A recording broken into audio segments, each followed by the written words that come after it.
Herzlich willkommen bei In die Ferne. Wir sind heute mal draußen unterwegs und zwar, weil wir uns ein bisschen was anderes überlegt haben. Und zwar gab es früher ganz zu den Anfangszeiten von YouTube immer Tags, wo Leute ein fixes Set an Fragen beantwortet haben und dann die nächsten Leute getaggt haben, damit die Fragen auch beantworten. Es sollte einem die Möglichkeit geben, ein bisschen was über die Person zu erfahren, gute Tipps zu kriegen und ein bisschen Unterhaltung zu haben. Und das versuchen wir heute auch. Ich habe nämlich diese Tags aus dem Beauty-Bereich von 2009 versucht zu transportieren in das Jahr 2021 für den Camping- und Vanlife-Bereich.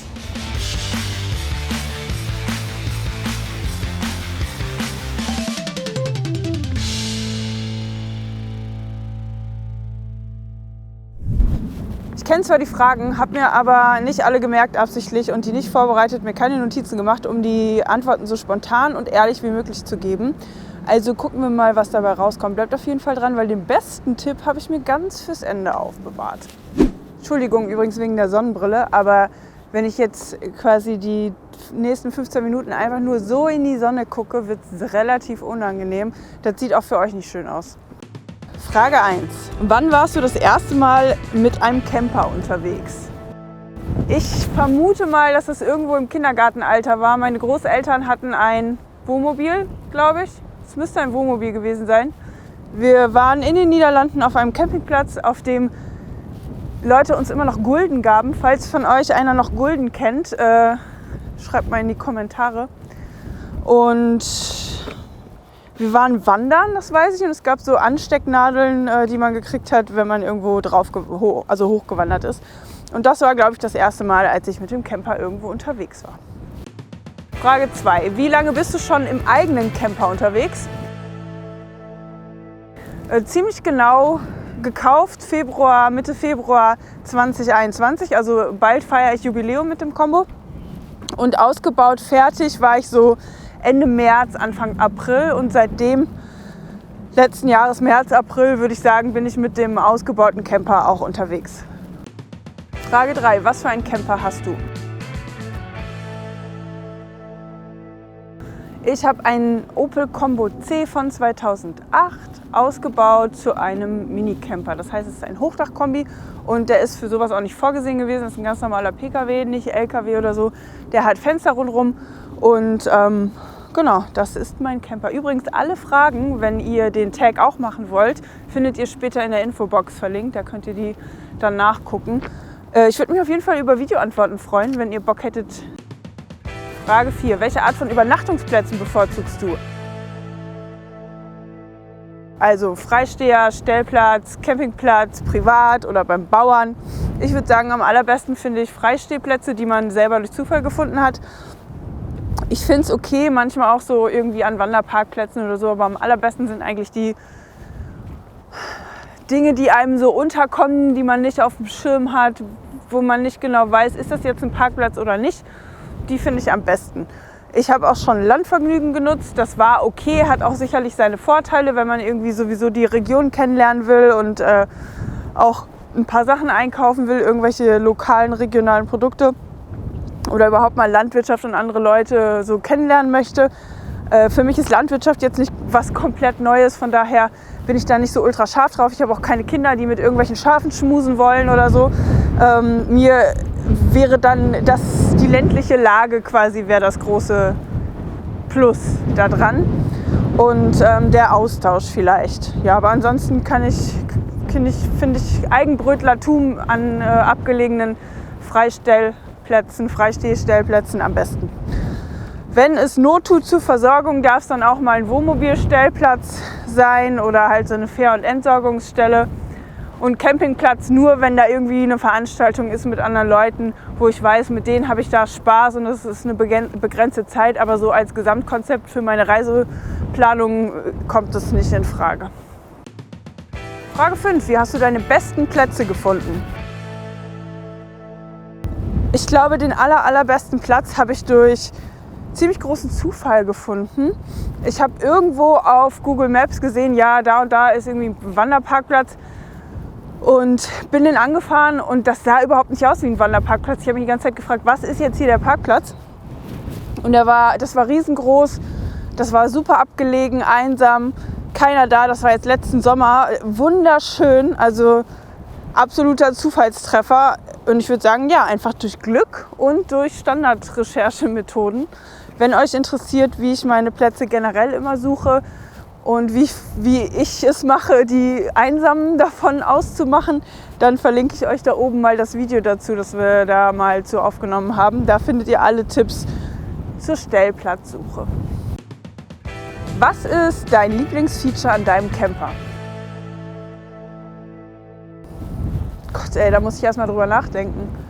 Also ich würde sagen, rein aus Praktikabilitätsgründen vermutlich die Toilette, weil ich mich daran am meisten stören würde, wenn ich keine hätte und immer raus müsste oder Toiletten suchen müsste oder so.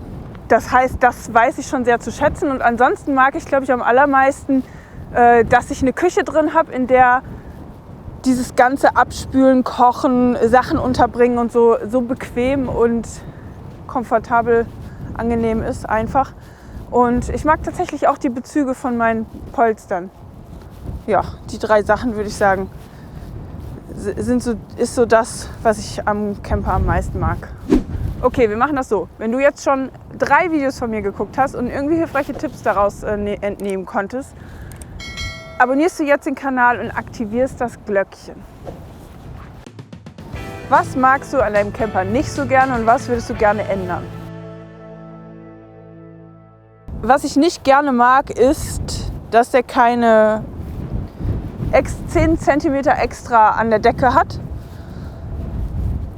Wenn ich das ändern könnte, würde ich das ändern. Aber wenn man jetzt mal Sachen nimmt, die ich auch wirklich ändern kann, würde ich sagen, das wackelige Thekenbrett nervt mich. Aber das kann ich ändern und werde ich auch ändern. Übrigens nehme ich euch da mit und wenn ihr das Video nicht verpassen wollt, dann abonniert doch den Kanal. Denn dann seht ihr auch, wie ich all diese Dinge, die ich an meinem Camper ändern wollte, umsetze. Dazu wird es ein Video geben. Falls euch jetzt interessiert, das habe ich nämlich schon mal alles erzählt, was ich daran irgendwie doof finde oder was ich ein Fail finde, was nicht gelungen ist beim Ausbau. Video gibt es hier oben. Ja, genau. Und die größte Sache davon oder offensichtlichste ist, glaube ich, das Thekenbrett, weil ich das am häufigsten benutze. Mit dem Rest kann ich ganz gut leben. Was hast du auf Touren immer dabei? Ich finde es eine sehr schwierige Frage, weil ich nicht weiß, welche Sachen für euch selbstverständlich sind. Zum Beispiel wäre für mich total selbstverständlich, dass ich immer Kaffee dabei habe. Ohne Kaffee würde ich gar nicht erst losfahren. Genauso mein Handy, weil ich darüber halt Videos und Fotos mache und mich orientiere, Plätze finde, alles organisiere, da ganz viele Notizen habe. Und das dritte wären vermutlich Blasenpflaster, weil ich auf den Touren meistens wandern gehe und das verhindert, dass ich irgendwie für mehrere Tage ausfalle und dieser ganze Sinn, warum man überhaupt losgefahren ist, dass der irgendwie ad absurdum geführt würde. Aber jetzt würde mich mal interessieren, was habt ihr denn immer dabei? Welche 3 Sachen? Schreibt mir das doch mal in die Kommentare. Ohne was fahrt ihr nicht los? Wovon hast du am meisten immer vorrätig an Bord? Kaffee. Ja, könnte man meinen, ist aber nicht so. Wovon hast du am meisten immer vorrätig an Bord?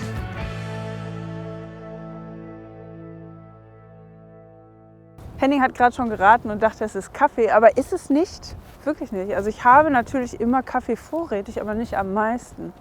Am meisten habe ich Gaskartuschen mittlerweile, war am Anfang auch nicht so, und überraschenderweise Sojamilch oder Mandelmilch, irgendwie Milchpakete. Fragt mich nicht warum.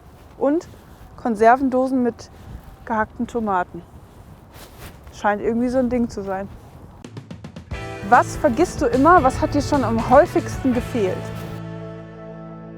Ich würde sagen, ganz am Anfang haben mir immer Gaskartuschen gefehlt. Da haben netterweise meine Campingfreundinnen mir gerne mal ausgeholfen, damit ich weiter Kaffee kochen kann.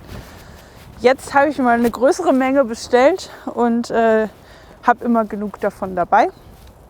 Deswegen, ja, das hat mir relativ häufig gefehlt. Das andere ist Katzenstreu. Eine ganze Weile, weil das kannst du ja nur beim Futter, also es ist halt so ein spezielles auf Holzbasis und das hole ich immer nur beim Futterhaus. Und wenn man gerade nicht an einem Futterhaus vorbeikommt, kann man das ziemlich lange aufschieben und dann fehlt das halt auch ziemlich lange. Und das dritte ist meine große Kamera, mit der ich Fotos mache. Ich nehme halt immer natürlich das Handy mit, aber sehr häufig denke ich, ach scheiße, jetzt bist du doch wieder losgefahren, hast die große Kamera nicht mitgenommen, um mal ordentliche Fotos zu machen. Aber das ist halt auch immer so ein Zwiespalt. Dann ist man unterwegs und will halt auch sehen, was draußen ist und sich nicht so dolle damit aufhalten, jetzt wieder Fotos zu machen, sondern sich halt bewegen. Und ja, das fehlt mir aber dann trotzdem häufig, wenn ich dann an Stellen bin, wo ich denke, ach, da hätte ich jetzt gerne ein Foto von. Was ist dein Lieblings-Camping-Equipment-Teil? Was ist dein Lieblingsgimmick? Ich würde tatsächlich sagen, mein Espresso-Kocher. Da fragt ihr übrigens auch immer, was das ist, wovon das ist.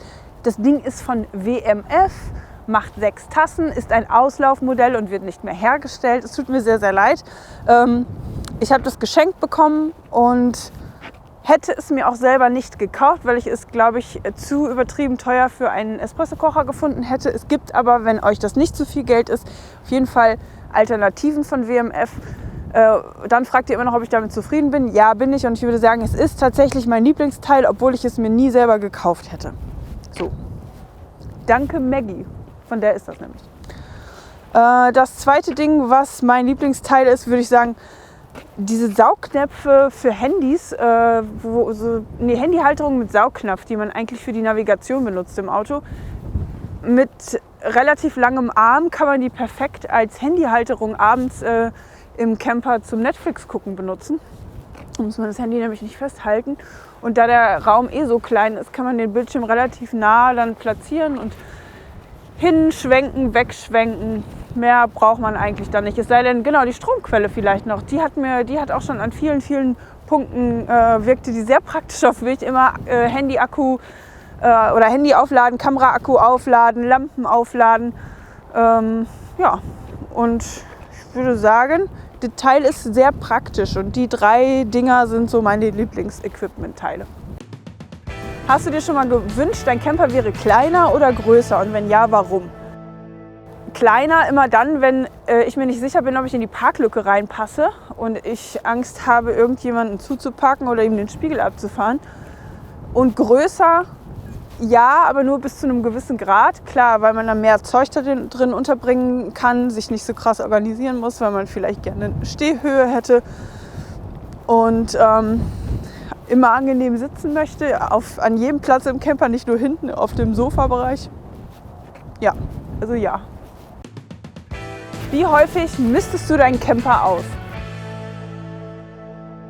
Also so richtig ausgemistet habe ich den bisher 2-mal. Das heißt, vermutlich alle 6 Monate. Aber ja, so sagen wir mal, so eine Art Grundreinigung würde ich da jetzt mal zu sagen. Hier und da mal wieder was rausnehmen aus dem Camper, eigentlich regelmäßig alle paar Wochen. Da gucke ich einmal durch, ob da wieder irgendein Schwachsinn drin sich ansammelt, und dann nehme ich das wieder mit weg. Wenn euch jetzt irgendwie der Gedanke kommt, die erzählt lustige Sachen, ich will wissen, was die sonst noch macht, zeigt mir doch nochmal die Karre, die ausgebaut hat, dann guckt mal in der Infobox oder findet euch selbst am Handy zurecht. Und folgt uns doch auf Instagram, da heißen wir nämlich auch In die Ferne. Und ja, ich hätte mir vorher überlegen sollen, was ich da sage. Bist du manchmal neidisch, wenn du die Camper anderer Leute siehst? Ja, ich würde sagen, auf eine positive Weise.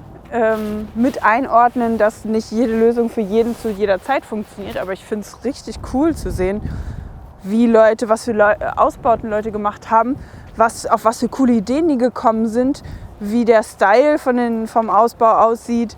Das ist halt so, genauso wie ich bewundere, wie manche Leute ihre Wohnungen einrichten. Also du kannst natürlich nicht deine eigene Wohnung in 15 verschiedenen Stilen einrichten. Man sucht sich dann da meistens so eine Tendenz aus. Und so ist es auch mit dem Camper. Man kann viele Sachen schön finden und denken, ja, boah, wie geil, irgendwie, das hätte ich jetzt auch gerne. Aber geht halt nicht. Und sonst, wenn man das so gerne hätte, muss man es halt ändern. Ja, und ansonsten alle, die viel Platz haben, ne? Da denke ich, oder die eine Dusche in ihrem Camper haben, da denke ich oft, das hätte ich auch gerne. Wer hat deiner Meinung nach den coolsten Camper und warum? Kann ich mich nicht entscheiden. Es gibt nicht den einen Camper, wo ich sagen würde, ja, der ist perfekt und der ist richtig geil. Also ich finde vom Style her den Camper oder die Küchenfronten oder Schrankfronten, wie die bei Eamon & Beck gemacht wurden und so, finde ich cool. Dann gibt es einige Kanäle auf Insta, wo man Sachen sieht, wo ich denke, ey, das sieht geil aus, aber ich kann nicht den einen benennen. Ja, ich verlinke euch mal ein paar, die ich gut finde in der Infobox. Ihr habt das jetzt nicht mitbekommen, Henning ist hier ein bisschen auf dem nassen Boden rumgeschlittert und ausgerutscht, weil seine Schuhe fast kein Profil mehr haben. Kann ich mal ein bisschen Druck machen, dass er das mal ändert, weil sonst gibt es den nächsten Unfall und dann muss ich den Scheiß alleine filmen. Was ist deine Lieblingsroomtour und warum? Van Room Tour. Und ich würde sagen, tatsächlich die von René Krea. Nicht, weil ich sagen würde, der hat den Ausbau so gemacht, wie er mir geschmacklich am besten gefällt oder so, sondern einfach, weil es die war, die Roomtour war, die mich am allermeisten überzeugt hat, meiner Skepsis Hochdachkombis gegenüber, Hochdachkombis als Camper, Mini-Campern gegenüber. Der hat so viel Herzblut da reingesteckt, so viel Gedanken, so viel Köpfchen und so viel Kreativität, dass ich sagen würde, das, was man da alles in der Roomtour sieht, das ist auch jetzt nicht, also kann man auch nach anderen Kriterien jetzt beurteilen, was die beste Roomtour ist, aber ich sag mal einfach von dem, was es persönlich für mich bedeutet hat, würde ich sagen, ist das die beste für mich gewesen, weil sie für so viele Leute Anlaufstelle ist und er in gewisser Weise bei den Minicampern auf jeden Fall ein Vorreiter ist. Von daher die Roomtour von René Kreas Dacia Docker ist die beste. Was ist dein Ratschlag an alle, die jetzt überlegen, sich einen Camper zu kaufen oder auszubauen? Checkt ganz genau mal euer Budget ab. Versucht da mal realistisch euch einzugruppieren, sowohl beim Kauf als auch beim Ausbau. Man unterschätzt das ziemlich krass, was man da an Kohle braucht oder wie halt die eigenen Bedürfnisse sind und wovon man träumt und was realistisch ist. Und ansonsten nicht lange warten. Also viele Leute sagen ja jetzt in 3 Jahren oder so, da werden die Marktwerte wieder besser. Ich würde mich von sowas nicht abhalten lassen, sondern einfach machen, jetzt machen und nicht 3000 Jahre verschieben und rumeiern. Wenn ihr mich jetzt fragt, warum, würde ich sagen, eigentlich nur anekdotische Evidenz aus eigener Erfahrung. Denn ich habe mich mit der Idee schon sehr lange selber getragen, habe das auch immer wieder gedanklich durchgespielt und so, aber ich hätte das noch ewig weiterziehen können. Irgendwann muss man den Punkt setzen, wo man es macht und es wird immer Sachen geben, die dagegen sprechen, es wird immer Nachteile geben, es wird immer aus irgendwelchen Gründen gerade ungünstig sein. Wenn man finanziell sich damit nicht ins Chaos stürzt, gibt es, glaube ich, wie für Kinder keinen guten Zeitpunkt. Einfach machen, also jetzt nicht das mit den Kindern, sondern lieber das mit dem Camper, aber ja, es wird nicht besser, es wird nicht günstiger. Es wird immer irgendwas geben, was scheiße ist. Wenn ihr Bock drauf habt, macht das. Wer weiß, ob man das dann irgendwie in ein paar Jahren überhaupt noch kann, aus anderen Gründen. So, das war der Camper-Tag. Ich hoffe, er hat euch gefallen. Ich hoffe, ihr habt irgendwas Neues, Interessantes erfahren. Und ich würde sagen, jetzt taggen wir mal ein paar Leute, weil das ist ja der Sinn der Sache. Und offensichtlich, lass uns mal René Krea taggen. Susie Cruz kann den auch ruhig gerne mal machen. Würde mich noch interessieren von Vanilla Ice Dream, von JB Outdoor und von Just Touring. Das soll es erstmal gewesen sein. So, ihr seid getaggt hiermit. Ich verlinke euch in der Infobox. Die Fragen sind in der Infobox. Würde mich freuen, wenn ihr das als Video beantwortet, die Fragen. Würde ich eure Antworten sehr gerne hören. So, ansonsten würde ich sagen, das war ein Video von In die Ferne. Mein Name ist Chantal Stauder. Der Mann hinter der Kamera ist Henning Westerkamp. Und wenn ihr mögt, sehen wir uns hier nächste Woche wieder. Ich mache ein bisschen schneller, da kommt Passanten.